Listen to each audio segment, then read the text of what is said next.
ನಮಸ್ಕಾರ ಗುರು. ವಾಟ್ಸಪ್ಪಲ್ಲಿ D P save ಮಾಡ್ಕೊಳಕ್ಕೆ ಆಗ್ತಾ ಇಲ್ವಾ? ಆದರೆ ಬನ್ನಿ ನಾನು ಹೇಳ್ಕೊಡ್ತೀನಿ ಹೇಗೆ ಸೇವ್ ಮಾಡ್ಕೊಳ್ಳೋದು ಅಂತ. ಯಾರ್ಯಾರು ವಿಡಿಯೋ ನೋಡ್ತಾ ಇದ್ದೀರಾ ಲೈಕ್ ಮಾಡಿ, ಸಬ್ಸ್ಕ್ರೈಬ್ ಮಾಡಿ, ಸಪೋರ್ಟ್ ಮಾಡಿ.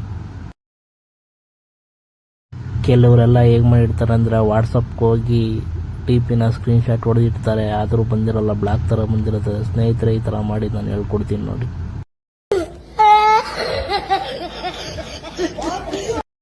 ನಿಮ್ಮ ಗೂಗಲ್ಗೆ ಹೋಗಿ ನಾನಿಲ್ಲಿ ಏನು ಟೈಪ್ ಮಾಡ್ತೀನಿ ಟೈಪ್ ಮಾಡಿ, ಟೂಲ್ಸ್ ಇನ್ ಅಂತ ಟೈಪ್ ಮಾಡಿ ಸರ್ಚ್ ಕೊಡಿ.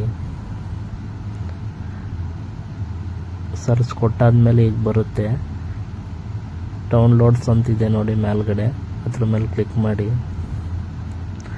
ಈಗ ಓಪನ್ ಆಗುತ್ತೆ. ವಾಟ್ಸಪ್ ಡಿ ಪಿ ಡೌನ್ಲೋಡ್ ಅಂತ ಇದೆ ನೋಡಿ, ಅದ್ರ ಮೇಲೆ ಕ್ಲಿಕ್ ಮಾಡಿ. ಕ್ಲಿಕ್ ಮಾಡಾದ್ಮೇಲೆ ಈಗ ಬರುತ್ತೆ. ಅಲ್ಲಿ ವಾಟ್ಸಪ್ ಫೋನ್ ನಂಬರ್ ಅಂತಿದೆಯಲ್ಲ, ಅಲ್ಲಿ ಕಂಟ್ರಿ ಸೆಲೆಕ್ಟ್ ಮಾಡ್ಕೊಳ್ಳಿ, ಇಂಡಿಯಾ ಅಂತ ಹಾಕಿ. ಅದಾಕಾದ್ಮೇಲೆ ನಿಮ್ಮ ನಂಬರ್ ಹಾಕಿ, ನಿಮ್ಗೆ ಯಾರು ಡಿ ಪಿ ಬೇಕೋ ಅವ್ರ ನಂಬರ್ ಹಾಕಿ. ಅಲ್ಲಿ